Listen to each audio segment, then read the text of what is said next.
So those are the oven-baked jalapeno poppers. Ooh, jalapeno poppers. Those are made with a specific blend of cream cheese, cheddar jack cheese, and bacon. They're covered in the same dredge that's on the pinwheels. Very tender. It almost melts in your mouth. Yeah, that's very tender. I see what you're saying about the flesh of the jalapeno. Definitely some heat there.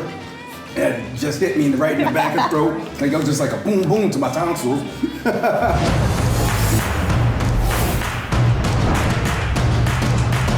What's up, everybody, and welcome to another episode of America's Best Restaurants. Now, got to give a little bit of a disclaimer first. This episode is going to be unlike any other episode that you've ever seen before of America's Best Restaurants, as today we are here at C.A.T Cafe. Now, C.A.T stands for coffee, art, and tea. We're going to get a lot of that in this episode, but the funny thing is about today's episode, it's in a haunted jailhouse.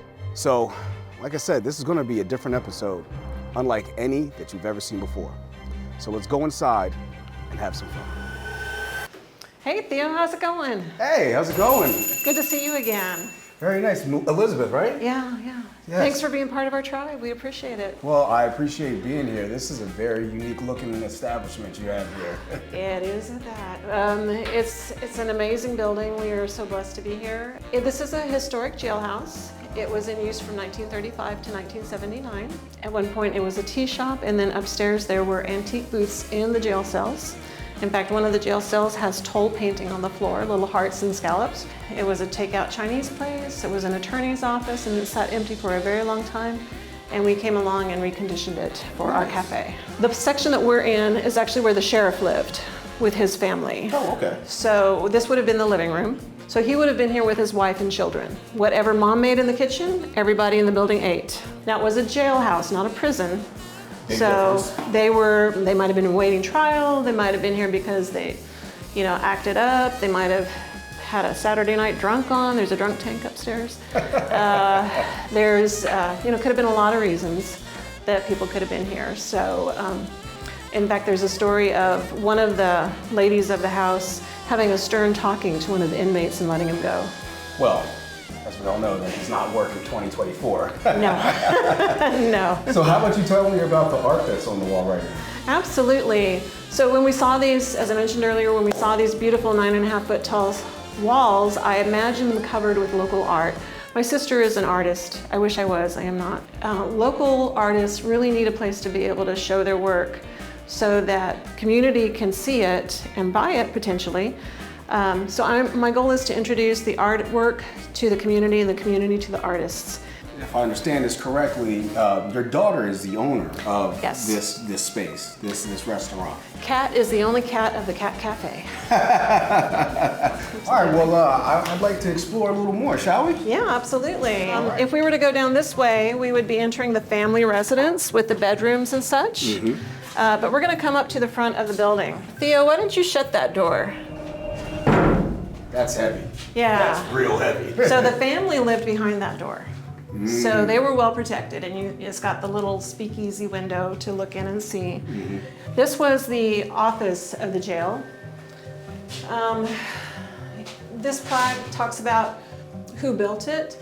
Harry Payne is the architect. From what I understand, you can't have a jailhouse without the jail. You got a jail upstairs, right? Absolutely. We use it for storage and some other things, but we also have paranormal experiences there. We have identified about 12 individual distinct personalities in the building. I was not a believer until a particular experience happened, and then I was a complete believer. I don't want to go too far into it, but I've seen people. I've passed by places and turned and seen people here. And one time C.A.T and I were super late getting here, and we knew there was nobody in the building, and we could hear them audibly walking around in here. And then I went into the kitchen about 10 minutes later, and there was a man standing in the kitchen. And yeah. No, thank you. No, thank you. I'm leaving immediately. But we actually think that they were a little worried about us. Well, that is quite some riveting tales about the paranormal. I think I want to call Ray Stantz and Egon. No, that's probably not a good idea. They're going to be upset. No, never mind. Scratch that.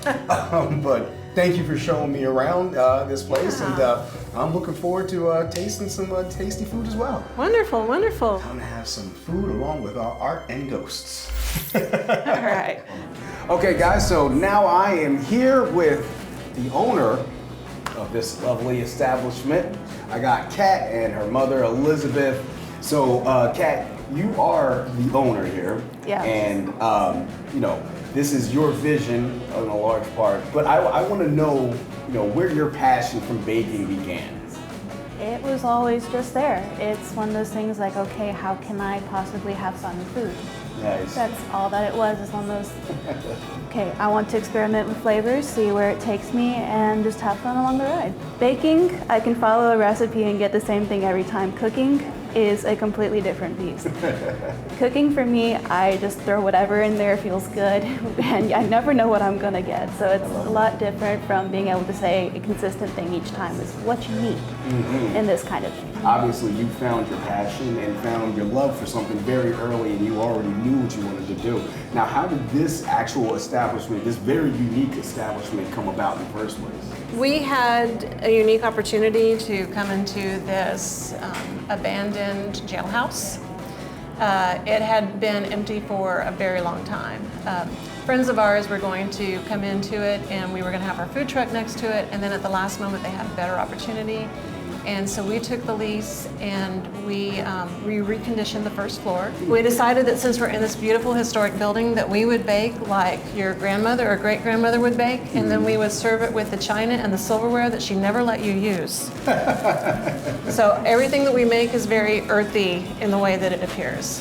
You know, you're taking recipes from the past and bringing them to life. You know, you talk about, you know, your secret family recipe, and you're bringing back, you know, recipes from Sam Houston's wife, you know, and you're bringing it into a modern era, meanwhile still in a historic building, so it all still kind of ties in together. Was that a conscious decision? Yes, we're very inspired by church lady cookbooks, and the older the better. So we scoured church lady cookbooks, and another one of our recipes for banana lemon pound loaf came from a 1940 church lady cookbook. Wow, nice. But yeah, we purposefully looked for old recipes, things that you can't find elsewhere. We want to be unique. You said you used to bake. Did mom impart some of that baking intuition and ambition to you, or is this something that you just kind of took off on your own, you know, and made it your own? Made it my own. It's all her. Okay. It's all her. She was very busy Yeah. most of my life, so she never was really in the kitchen. It was usually my dad in the kitchen. So any cooking I learned from him, but as far as baking goes, that was more just, okay, let's experiment, have fun, let's make this. You know, I love that. It's so crazy too, because it's like it's almost through like osmosis or through genes. It's like you weren't even the one showing her how to bake. But you already like to bake, and then just boom, all of a sudden, Kat just picked up on it without even like you being exposed to it like that. Part of it too is I'm normally very observant. I pay a lot of attention to what's going on around me. So part of that too is I'll watch how something is being made, and I'll try and pull that into my own repertoire of knowledge, and eventually be like, okay, I gotta make it now. Let's try. So it's almost like a little challenge for yourself, like a little competition within. Yeah. Speaking of a competition, the Prison City Pinwheels, a foodie friend of ours challenged us to make those. Oh, really? Yes. Well, since we're talking about it, I might as well pick it up. Absolutely. So tell me about this challenge. So our friends came to us when we were prepping to open up. He said, "Can you please make something that looks like a cinnamon roll but savory, with jalapenos, bacon, and cheese in it?" And we're like, "Okay, hold our coffee." And in Texas, you say "hold my beer," but hold our coffee. You know, we can't do anything just. We never do anything just. It's got to be to the next level. Everything that is unique about us, she designed. So I really like the flavor on this. You got the savory coming off with the cheese. Still get that jalapeno taste. You got the bacon, obviously. Everything is better with bacon. Jalapeno gives you that little bit of heat hitting the back of your throat. Nothing serious, but it just gives you that little zinger. And then because of the pastry, get a little bit of sweet, but overall still very savory dish, very tasty. Love it. Thank you very much for partnering this to me. Now, what are we looking at right here? So those are the oven-baked jalapeno poppers. Ooh, jalapeno poppers. Those are made with a specific blend of cream cheese, cheddar jack cheese, and bacon. They're covered in the same dredge that's on the pinwheels. And I honestly hate how everything is fried, so part of that is I wanted to make sure that I had something that was not fried. Yes. And oven baking it just makes the flesh of the jalapeno so very nice and chewy. Just Very tender. It almost melts in your mouth. Yeah, that's very tender. I see what you're saying about the flesh of the jalapeno. Definitely some heat there. It just hit me right in the back of the throat. Like it was just like a boom, boom to my tonsils. I love the taste of the cheeses, and obviously, again, bacon. Come on, what are we doing here? Yeah. But since I just got hit in the back of my throat, we're gonna move to the drink next. Okay. What are we talking about here? What's going on with this? So this is a special house creation called the layered lemonade. It's Oh. basically just a fruit-flavored lemonade. There's usually a blend of flavors too.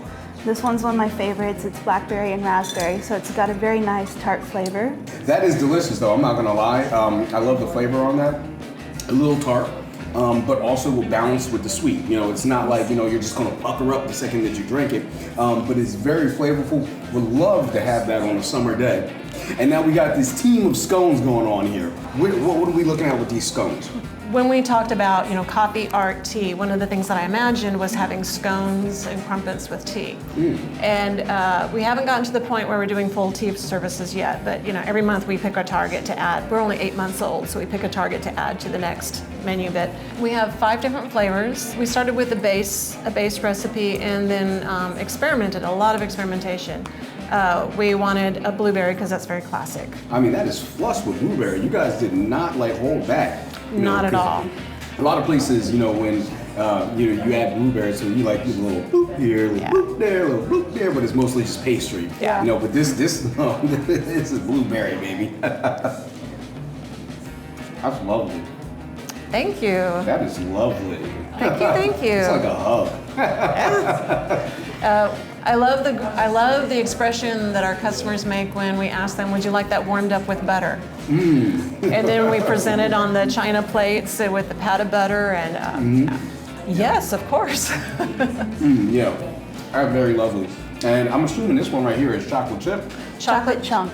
Chocolate chunk. And that's why, because these ain't chips, baby. These are chunks. These are whole chunks. Get it right. Again, we wanted something over the top chocolate. Definitely exploding the chocolatey flavor right here. The next one in the row is cheese and black pepper. I like that, man. Yeah, really savory, flavorful. The black pepper, it adds a layer to it, but it's not obvious. All right, good job. And what's this bad boy right here that we're talking about? That's a savory herb, So right now it's a blend of rosemary and thyme. and it's got that beautiful crack on the top, that shows where it just... Oh, man. I want a side of olive oil with this. That would be excellent. Actually, we do personal sized baguettes, and we are adding the olive oil dipping, the fried garlic, Italian herb olive oil dipping sauce. Nice. Well, I think that would go beautiful with that. That's a good idea. Well, I gotta say, I appreciate you guys having us here at C.A.T Bakery, inviting America's Best Restaurants into your location, and I wish you guys nothing but success. Thank you, C.A.T. Thank you. Thank you, Elizabeth. Thank you, Theo. All right, guys, so like I said, today was going to be a very unique episode of America's Best Restaurants, and I loved eating all of the treats that they had inside of C.A.T Cafe, but I also loved hearing about the history of this haunted jailhouse. I mean, it's not every day you get to come to work and find yourself inside of a haunted jailhouse. So, what can I say other than America's Best Restaurants? It's the best amongst the good, the bad, the living, and the deceased. I'm Theo Williams for America's Best Restaurants. Hope to see you.